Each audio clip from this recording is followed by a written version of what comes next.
Hey guys! Welcome to Rams Dino Park. Dito tayo ngayon sa mga dinosaurs. Tara na guys, and simulan na nating libutin ang Rams Dino Park na ito. Kung makikita nyo guys, magwe-welcome ka agad sa inyo ang mga dinosaur na iba't ibang uri or iba't ibang dinosaur na nakikita nyo sa movie lamang. Ayan. So, napaka makatotohanan nilang tingnan. Ayan, may mga cheetah din, lion, and of course, may anaconda. Ayan. So, lilibot tayo guys, and titingnan natin kung anong meron dito. So, first, syempre, ito yung mag-welcome sa inyo. Mukha talaga siyang totoo guys. Nakakatakot. Alam niyo yung biglang papasok sa isip nyo na ano kaya kung maging totoo to? Saan ako magtatago? Ganun yung feelings guys. So ayan guys, gumagalaw pa sila guys. Totoo talaga silang tingnan. Nakakatakot. Ayan. At syempre, ito naman si Little T-Rex. T-Rex ba? Kayo nang bahalang humusga. Charot. So ayan nga guys, ang cute-cute niya. Baby pa siya pero mabangis na siyang tingnan.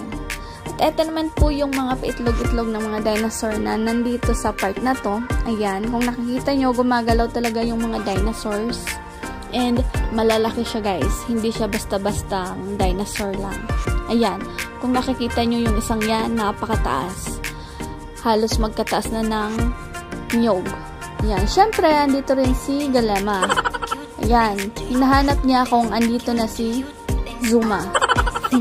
So, ayan guys. Of course, makikita nyo yung signage kung saan kayo pupunta para hindi kayo mawala.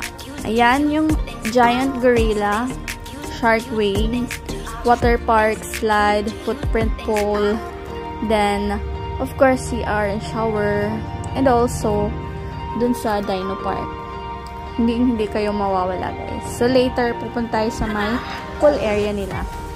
So, ayan, guys, eto na yung karugtong ng Dino Park nila. Ayan.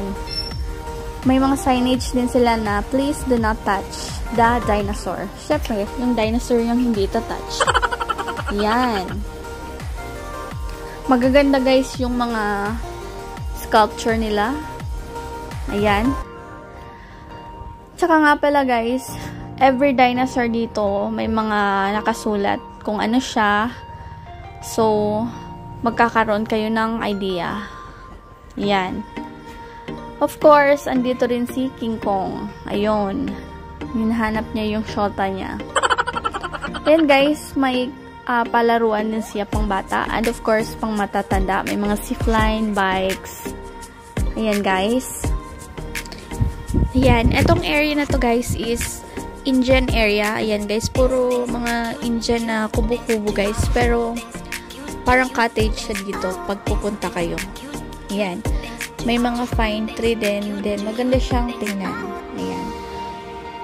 Sulit na sulit yung pagpunta niya dito. Pag pumunta kayo dito, of course, kailangan niyang mag-rent para may masilungan kayo in case na umulan. So, eto guys. Eto yung cottage na kasama nila. So, ayan guys. Napakagandang tingnan. Para talaga kayong nasa India. Alam niyo yun, maganda yung ambience niya. May mga, ano ba to? Statue. Ayan. Mataas siya guys, hanggang doon sa taas. Ayan. Hindi ko alam guys kung anong tawag dyan. Comment down below kung alam nyo, para alam ko. So, yan nga yung view ng mga cottage nila dito. Ayan. So, ayan ulit siya. Ano bang pangalan niya? Nakalimutan ko guys. Comment down. Maganda siya guys, diba? Para ka lang nasa ibang bansa. Ayan. So, yan po yung view. And pupunta naman tayo din sa may bandang bridge. Pababa. Kasi yung sa baba nun is parang yung full area na. And guys, may flamingo pa sila dito sa part na to. Dito nga tayo sa hanging bridge. And kung nakikita nyo, yan yung full area nila dito. Maganda guys, diba? Sobrang ganda. Isang lugar lang pero nandito na lahat ng pupuntahan. May swimming pool, may park na. Maganda talaga siya guys. Ayan. All in all guys, thumbs up. Highly recommended. Kung naghahanap kayo ng park na may swimming pool na gusto nyong may dinosaur. Itong park na to is yung swimming pool nila. Ayan, may slide pa po yan pababa. Kung nakikita nyo, pwede siya sa kids and pang adults. Maganda siya. So that's it for today's video guys. Please don't forget to subscribe. Thank you for watching.